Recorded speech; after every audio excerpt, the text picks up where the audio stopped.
our special guest is already. Hey, Michael. All right, I'm bringing him on. Bring him on.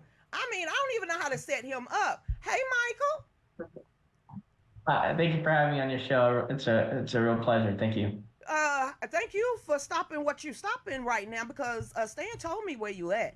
Stan told me who you're around and who you're helping. You're blessed. You're blessed and mighty favored. What? And I tried to do a little background on you. What got you started doing all this? What got you started to where you got websites and news magazines? And what made you save a child? Well, let's take it back. First of all, I was just like any other American before Trump came into orbit, right? Where you just went by and Washington just seems out of reach, out of touch. And then it was 2015 when I was watching TV and I was hearing President Trump at the time, just a business mingle. He was talking about Korea and we're sending our military troops to Korea. What are we really getting out of it? All this money that we're spending. And it just made me think about, wow, yeah, why are we doing all of that, right? And at that time, I consider myself as a Democrat. I voted for Barack Obama, not once, but twice. And, I was just a union guy living out of Chicago. And I was just thinking to myself, like, he needs to run for office because they need to hear him. So I started trolling very early on in 2015. And I became friends with like Corey Lewandowski and a lot of these other bigger meanwholes, online. And before I even knew who they were, and next thing you know, I started to see them pop up regularly on Fox News and Newsmax and C-SPAN and all these other media channels. And I always thought it was crazy that a veteran like myself can just have a dialogue with people that are in with the celebrity. And so anyways, I'll kind of fast forward it. What happened was Chicago rally happened when Trump was a candidate. Mm-hmm. This was before Trump had Secret Service that was assigned to him. And this was before Bikers for Trump, started their campaign about protecting President Trump and the MAGA movement. They came to Chicago. Trump wanted to come to Chicago, and I just moved from Los Angeles to Chicago. So I haven't even been downtown maybe one or two, three times for a nice restaurant.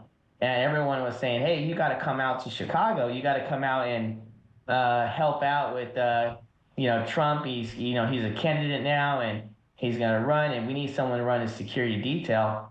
And I was like, I was in the Marine Corps, but I am not a police officer. I don't have any arresting ability or anything like that. And so I said, you know what do I have to meet you at? So I met up with some of the RNC folks and some of the Trump campaign people. And they were like, well, problem is that everybody quit the night before. The whole entire staff quit. Wow. Everyone was like, we're not showing up for the rally.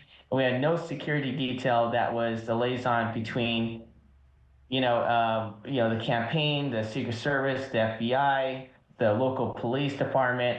And so at that time, I had to come up with a security team. So I came up with, I looked around the bar and I saw these like four big black dudes from Chicago. And I'm like, that's my guys.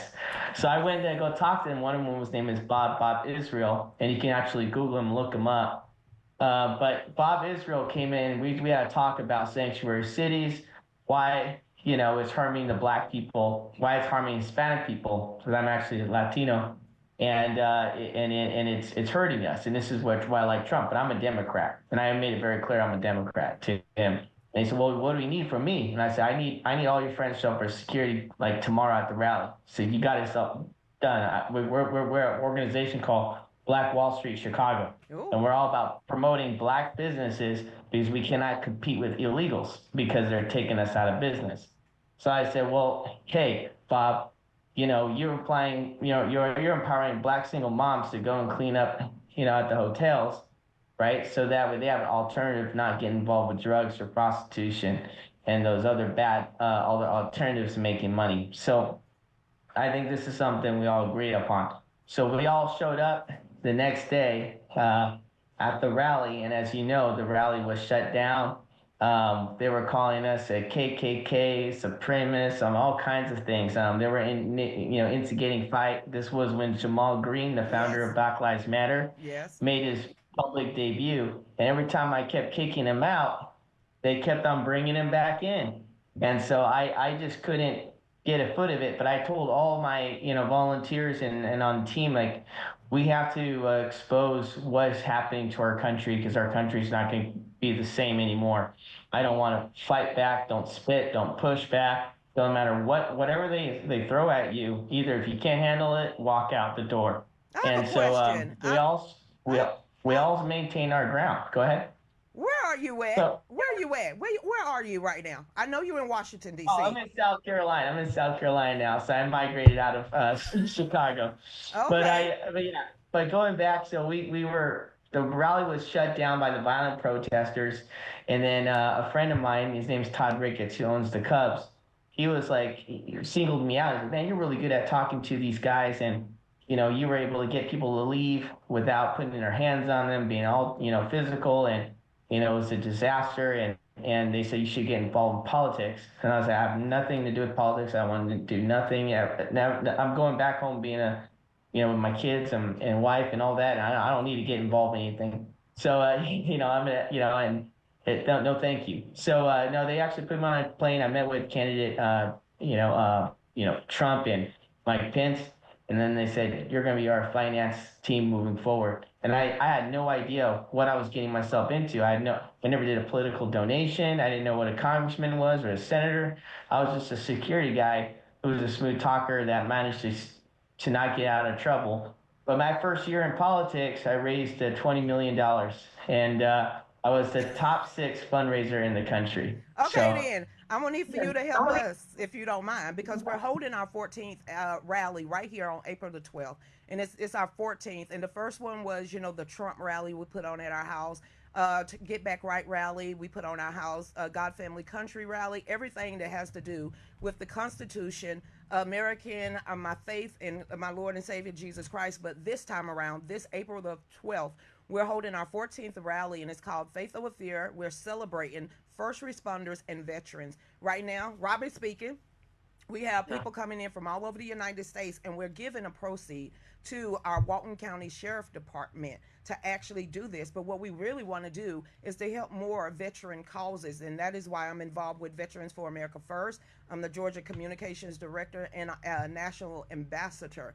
But I want to be able to actually take this in these type of tours and rallies across the United States, state after state after state. We already have 3 big performers that wants to help do this, and we want to have the benefits of what we do with these rallies benefiting not only the veterans. I don't care if it's the VA clinics, if it's the veterans mortgages, they need a leg up in life, helping them with their mental health, also teaching them how to farm, how to holistically take all this stuff. And we need your help, sir. And I know Stan is probably cringing right now, but when you have someone that's highly favored and touched by God, you ask right when they're in their face. And when he told me that you was working right along with the First Lady, I said it's now or never. If we're gonna make really put our veterans back out the yeah. forefront, still put our veterans Well, in help. I just wanted to know if you would actually step in and help me and my husband. We're putting this on at our house. yeah, I'm interested to get more information about it, but I'll tell you this. I'm really excited about Trump's 2 nominees for the veteran causes. One is Sam Brown Mm-hmm. from Nevada, who ran for Senate. But a lot of people don't know how he made his bread and butter. So he made his money by helping privatizing the VA to provide a guarantee services that you will receive your medication no matter what medication you need to have, you'll receive it within 48 hours, Wow. from ordering it. And so what happened with Sam, as you all know, and maybe some of you don't know, he was burnt 80% of his body when he ran over an IED. And when he was in Walter Reed and at the hospital getting his care, his family was back at home in Las Vegas, Nevada. And even though he was getting the best care, the best physicians, best medications, that you could receive, his mental health was declining because he was away from the people who loved him, right? Mm-hmm. So he decided to refuse care from Walter Reed and to go home to Nevada. But the problem is that when he was receiving the care of Nevada, they weren't having certain medications accessible because it's not common that you have a burnt trauma patient. And so he would have to wait sometimes 2 to 3 weeks just to get medication, and he would suffer this great pain and anguish. But as long as he was in the hands of the loving care of his wife and his children, that's all that mattered to keep him alive. And eventually, that terrible experience, he decided to figure out a way where we can guarantee people like him who doesn't want to be in the hands of the VA, but wants to be at the care of your own home or your own neighborhood, then you can guarantee get those medications in a timely manner. And he sold his business for tens of millions of dollars. So he's done a wonderful job as far as logistics and privatizing. And I think a lot of people go to Washington saying they're going to make an improvement. But if you can do it from the outside before you get on the inside, then I think I'm really excited. I'm sad that he didn't win the Senate race, but I'm grateful that. And obviously, as you know, your champion is Doug Collins.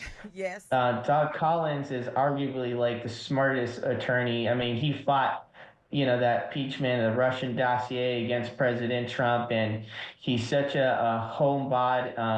I ran into him the other day at Newsmax before he was appointed in New York, and he's just a humble, nice man.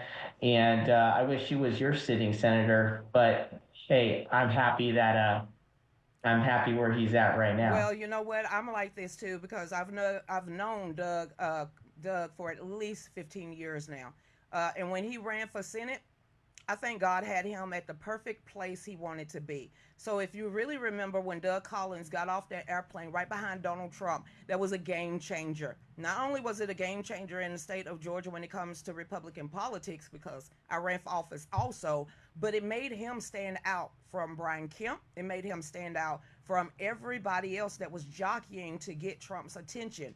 Who would be the best secretary for the Veterans Affairs? Doug Collins. We got a Right. Georgia boy that has always said he was going to put veterans first. And thank you for your service. Make sure that the veterans do and get the necessary needs that's needed. And I would like to help. I just don't want to always be a spokeswoman. I want to be hands on also. So I want to help Yeah. too. Am I military? No. But there's many Mhm. of my family. I'm a military family. My kids, my brother, my dad, you name it. I passed my ASVAB, but I caught the flu and pneumonia when I was supposed to go take my physical, and then I didn't want to give my kids up or sign them over to my mom. So I just knew that, you know what, I could continue fighting for our veterans and for the United States, and you're more powerful running your mouth on the outside and actually having a seat at the table. Sometimes you can't pronounce the food at the table and the stench that comes off that table. You don't want to be at that table anymore. So if I can help from the outside, and I'm great, and I'm grateful for that. Yeah, no, I think it's great, and sometimes your best care comes from people that are not within service. In culture of the military, um, it's always about what you get. It should what be based on what your rank was, and so we have a mentality where if you're, where they institutionalize if you haven't killed a terrorist or haven't done anything of real significance and been acknowledged by the military, then you're not always a military member. And even if you do something of that significance, like you take out a terrorist, meaning you execute one, then even if you've done it how you went about it improper, then you always feel a certain way about yourself. And when you get these leaders in these type of leadership roles, they very pick and choose in this mentality of who benefits what and who doesn't benefit, certain things. So I feel always the outsiders working with the veterans community is always great because outsiders just see it as, hey, my mom, my dad served and I love America. And you just see as every veteran as we all bleed the same color red. And blood is what makes the grass grow green. And so as long as you serve and honorably, this is what you're entitled. But Can you give us having a little people bit of? outside the VA helps. Are Actually, you I a think. Are you allowed to tell us where you were yesterday? Where I was, yeah, I can talk about it. Yeah, I was invited. I was working with, I was invited as a guest with the White House. We met with we had our first Latino coalition leadership that was gathered at the White House. We talked about everything from range of deportations to some of the plans that President Trump is rolling out. So one of the things that I caught me by surprise is President Trump is putting a faith-based leader in every single department in Wow. the U.S. government. That has never been done before because some may argue there's a difference between church and state. But the Trump administration, what they're saying is that that whole point of church and state is about the government cannot tell you what God you can and cannot worship. Yep. But it doesn't say that Christianity and our faith can take a part in our legislation process. So they just introduced the director for the U.S. Department of Education, who is a faith-based Christian pastor, and basically she's going to be starting to reveal all the curriculum that's going into our our education, our public schools. So transgendering boys to girls, and that's not aligned with our Christian values. Mm-hmm. So therefore, she would have the power to block those curriculums from coming into the public schools. And our kids So won't no longer be furries and having litter boxes in the back room of a classroom. yeah, so I think it's I honestly I shook her hand and I told her like I know this all seems great now because you just got done picking up the torch and you're about to take your victory lap, but can you imagine being a woman, a man of God, and literally you got to deal with the teachers union, Ooh. you got to deal with all of the teachers associations, the liberal leftists, I mean the people that believe in this ideology that we have to transgend, children. And I just think I think there is something really wrong. I mean, I don't know if you heard of this, but the State Department paid $10 million to transgend rats to study to see Yes. if rats are happier or if they're sad after you take off the penis off of the rat. I mean, although I don't understand like all the problems that's going on in America right now. How can you, as a lobbyist or as a human being, walk around the halls of Congress and galvanize them to all agree on this? I mean, it's not just the person that had the idea. It shows how sick Washington is to get behind, that whole idea. And I just hope the President Trump gets to expose every Republican that agree and that we should Ooh. study rat sex with our tax-paying dollars. But wait a minute, wasn't that part of the USAID? And now you have a liberal judge who was shopped around that is saying that Elon Musk and Doge must reinstate the fired USAID workers. How can we stop that? Because we found out a lot about the USAID only because of Elon Musk and Doge and exactly what our taxpayers' money was going to, and is transgender animals. Uh, Good sex. question. So I think here's what we need to really look at. The judges are like they refer themselves as gods because as soon as you get to a certain caliber of rank and file within your as a judge, it's almost impossible to be impeached or removed. The last time Congress has ever removed a judge from its throne was 1805. Whoa. Do you know how many times there's been a judge? Last time a judge was impeached, I think, was 15 years ago. And prior to that, it was only 15 judges ever to be recorded.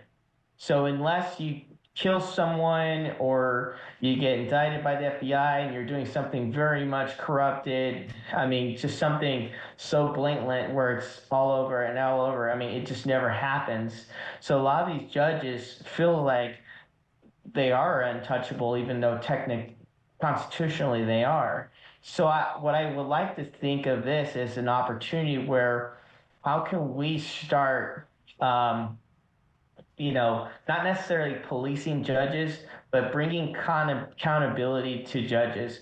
And I think the Republicans this could make or break them depending on their messaging. Okay. Mm-hmm.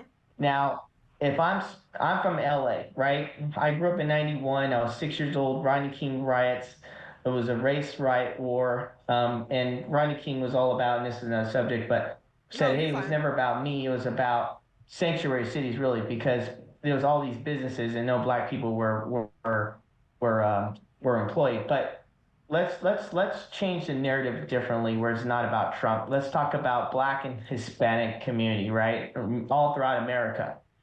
All right. How many times have our Black children and our Hispanic children have went before the bench of a judge and was treated unfairly? You go ask anyone in their city, they're going to say they were treated unfairly. And let's look at it as from a structurally, okay? Public defenders, when you can't afford to argue on your behalf, you get one appointed by the government, right? Mm-hmm. They can make about $60,000 a year. The DA makes an average throughout the country $120,000 a year. So constitutionally, how is that a fair fight? It's not a It's fair not a fight, fair fight. right? Because you're getting going against someone that's 120,000. Hell, your constitutional rights is put into question, and the government is about to lock you up and put you away. And you're saying you're innocent, and you're getting someone that literally, if you work at McDonald's as an assistant manager, you're making more money than someone who's defending your constitutional rights in the public courts. So I think there's something infrastructurally fundamentally wrong here. But this goes down to the bench, like who is elected leader, the bench, the judges have a say in this, how we go about this. So I think we as Republicans, we need to put the trust back into our court system, not in the system of public opinion. When public opinion says this man is a black man, this man is a bad man, this man is a convict because he wears a do-rag, and this guy needs to go to prison because I just know he's a bad guy. And everyone says, yeah, he's a bad guy. Let's go ahead and lock him up. Let's pile up. Let's talk about what they did with President Trump. They try to force a plea on a man that just will not say no, right? That's what they do every single day to every single inner city kid. When they don't like you, and I know I'm a pro cop guy, but when they don't like you, they want to single you out. They're going to get you over in a speeding ticket. Then they're going to say, oh, it kind of smells like marijuana in the car. Then they're going to go check the car. Then they're going to go see, oh, there's a gun here. Who owns this gun? Oh, your father owns this gun. Why are you driving this gun? And then they go and they start tackling all these charges. And then they get you in front of the bench. And you can't defend yourself, it forces you not from a misdemeanor, but not from a felony to a misdemeanor. So there is definitely something wrong where with our judicial system and how it's not fair. I think this opportunity when we're seeing the judges tell, President Trump that you have to turn that plane around and bring those criminals back home. I mean, it really shows the arrogance of the court that they're really in love, infatuated with their power and their overreach than they are with being what they're supposed to be doing as constitutionalist enforcers, right?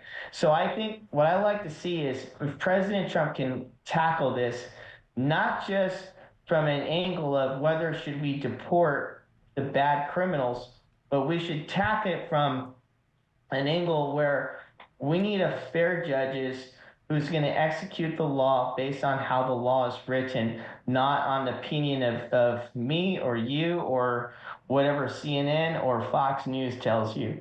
And I think if he can make that argument, this is an opportunity where why we can win in the Supreme Court race in Wisconsin, why we can, win and shift minority people to love the Constitution. Because when we say, yes, you know what, we agree with you, but having the right leaders in the bench matters. But also, too, how can we come up with a system that's more efficient where we can hold some of these bad judges accountable, like How do we? election fraud and all the other things that we feel on the Republican side is wrong. But what about what's on the side of the inner city kids that they feel they're being targetedly and discriminated against, radically, and maybe they're right or wrong, but if they don't have the due process to have that chance, we'll never know. And I think the bigger discussion here is like if there's only been 15, judges that's been impeached in our lifetime and beyond. I mean, there needs to be a better process to hold judges, accountable because not every judge is a perfect judge. Well, and then Cheryl, lady that's in the chat room, because it's an open chat, she's saying a two-tier system. I say three-tier, and I've said three-tier system because we have the poor folks, we got the illegal folks, and then we got the rich folks. The poor people, no matter if you red, yellow, black, white, gay, or straight, you're gonna pretty much be put on probation, and you're gonna be paying out of the money. That's just it. You're gonna get a public defender unless you can afford a lawyer, and then if you can afford the lawyer, then they bumped you up a tier. But at this point, it's like we're living in India with a caste system. And the only people that really matters are the ones that got dollars in their pockets. But in America, yeah, we are a constitutional republic, but we vote as a democracy, so everybody's voice should be heard.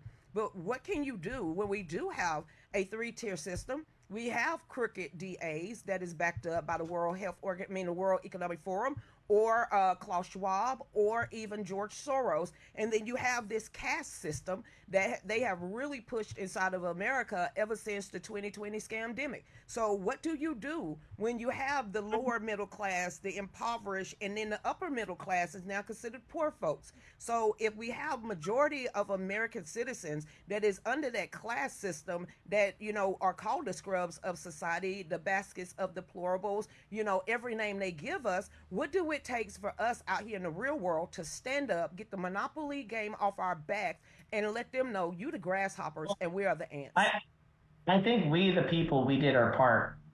We gave Trump not only his office, his chance of being a president again, but we also gave him the House and the Mm-hmm. Senate. Super And it majority. was our backs that put him there. We paid their bills by donating for them.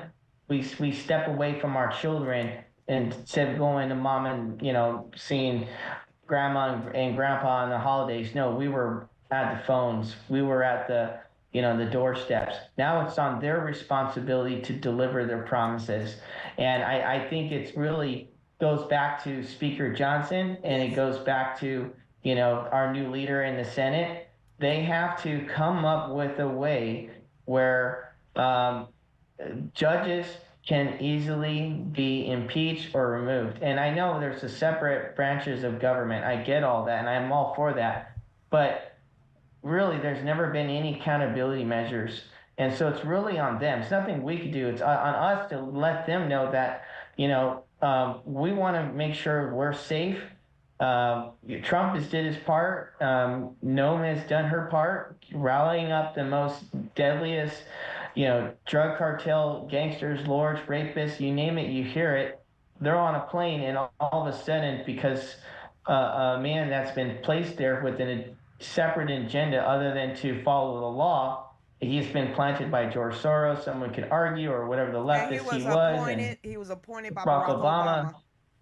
But the problem is with these leftist judges, they're they're they're they're making legislative decisions based on not what the law says, but based on what their interpretation of the law, and that's where that's a distinguish the difference between a left, judge and the right judge, and so the thing is that there needs to be some type of oversight, and Elon Musk has been wonderful as far as cracking down the oversight.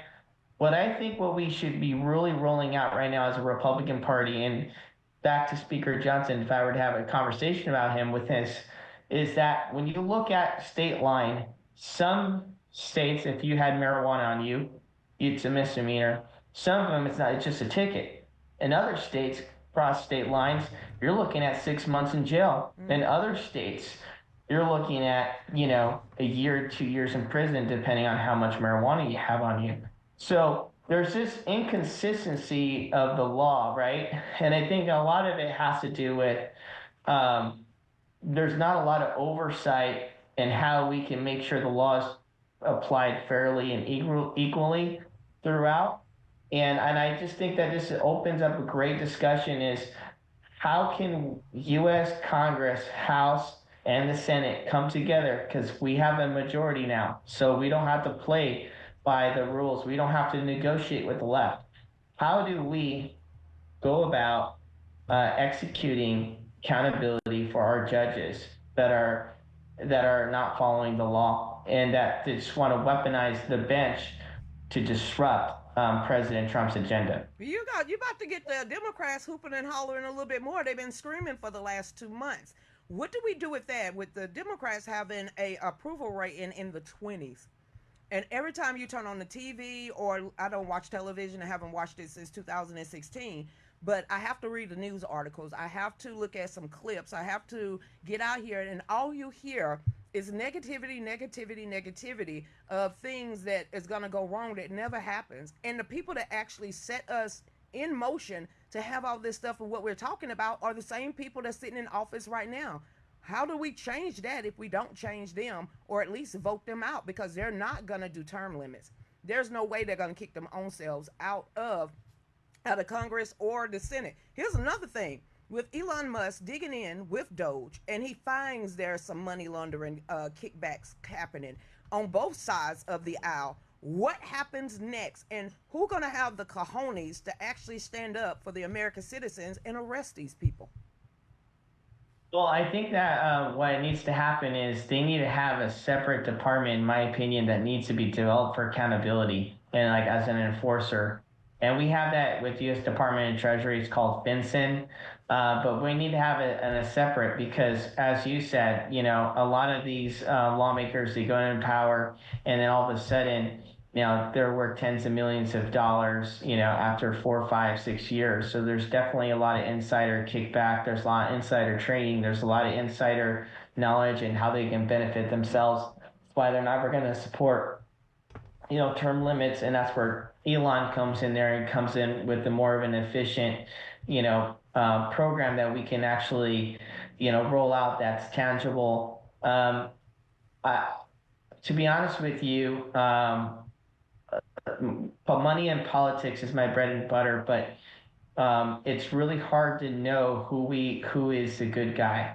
And it's Ask been so me. many times Ask where me. I've walked in the room. Ask me. I'll tell you who ain't. Yeah, go ahead. Yeah, I can name a lot of our leaderships just on the Republican ticket that who's been sitting in office for more than 8 consecutive terms. Those are the bad guys. You need to get rid of them. Those are the ones that compromise with the UN, that has compromised with the World Health Organization, that has compromised with the World Economic Forum, and a lot of them are sitting on board or board of directors for the military industrial complex. So once you start separating all of that, you'll find the bad guys and you will figure out why we're almost $40 trillion in debt. And no one wants to yeah. talk about the $200 trillion in unfunded liabilities that is just been wasted. And I don't understand, if our sitting representatives that we elected can't balance a budget, they shouldn't be there, because we need to live within our means instead of giving our money away. Yeah, but the thing is that there are many lobbyists, right? And all of them Yes. have their own agenda and a thing and fundraisers too. And I was fortunate to be a no name, nobody for a very long time, where I got to learn how Mitch McConnell, Mitt Romney, Trump, all of them, even Obama, I sat in all the meetings. I see how they make their money. Everyone has their own strategy and how they go about raising money. But there is some common structures that works almost left to the right and how they do it. And but there's a lot of the establishment in depending on what establishment you're referring to, um, they will have an infrastructure that keeps them in power, Mm-hmm. whether they're elected or not. So let me just kind of give you an overall view of an idea what happens. So let's say I was, in the Department of Education as a deputy director. Okay, after my time is up, and let's say that Republicans have won, so I'm a Democrat. I got to pack my things and go home.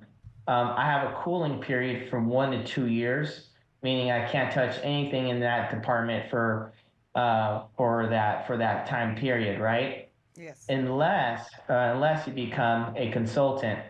So, state of California, Gavin Newsom says, "Hey, You did a good job out there.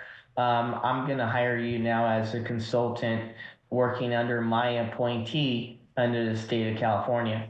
And you can be in charge of the of procurement of, let's say, computer laptops. Great, you take that job. So you get paid maybe 60 grand. Okay. Now you get that $60,000, a year annually salary, which is not enough to live in California, but that's okay because then you go to Hewlett Packard, you go to Apple, you go to all of the computer stores and you say, hey, look, we have a blank check, and we want to go ahead and do business with you guys, and we want to get these Apple computers, and all of the throughout California who can give us the best deal, and then they'll go ahead and they'll make them compete, and then as your consultant, you can actually get paid both ways. You get paid from the Apple store, and you get paid by U.S. government That legally a kickback? percentage. Is that a kick? So that's how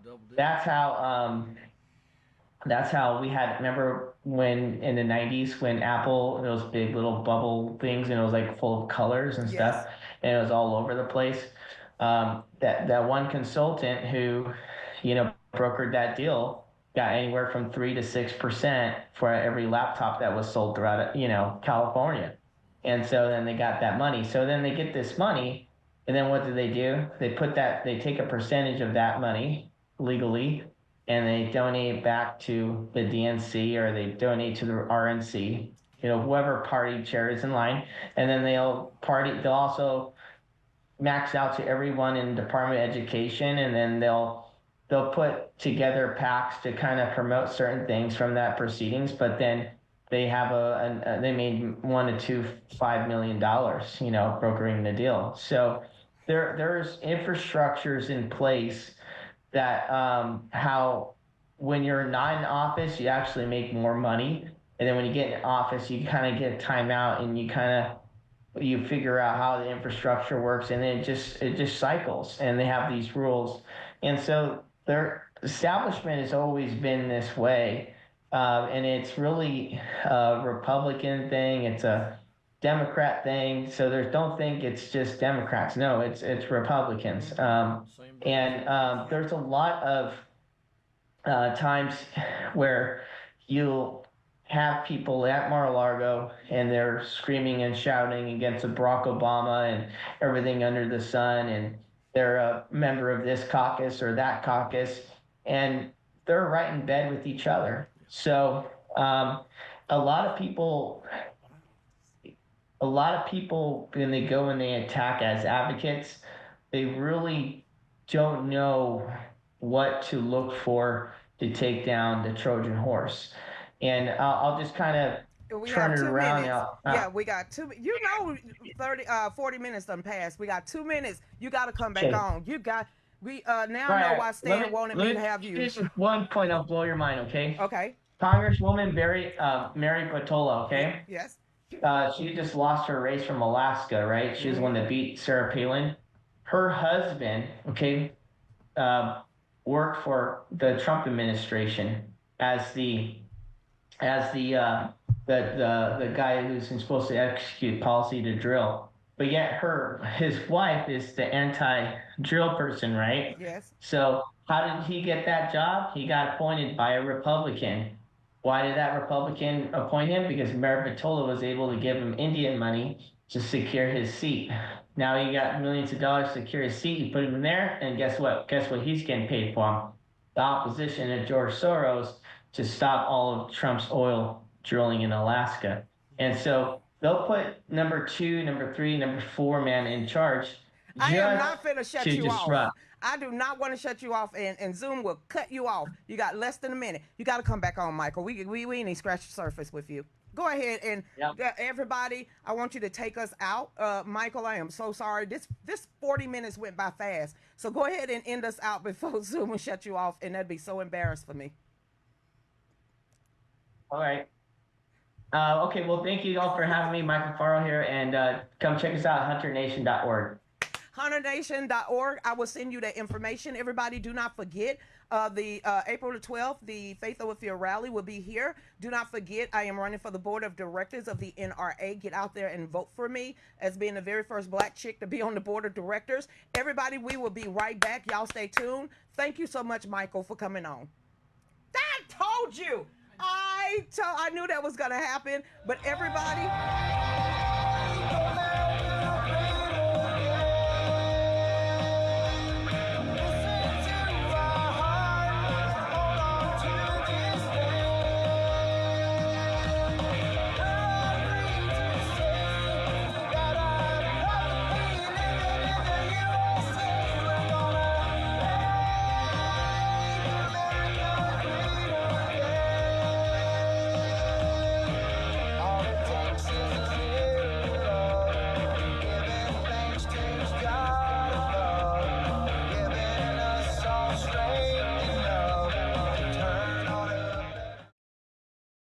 Are you a voting member of the NRA? My name is Lucretia Hughes NRA. I will never compromise my beliefs in God, family, our country, and my Second Amendment. I am running for the board of directors of the NRA, and I would appreciate your vote.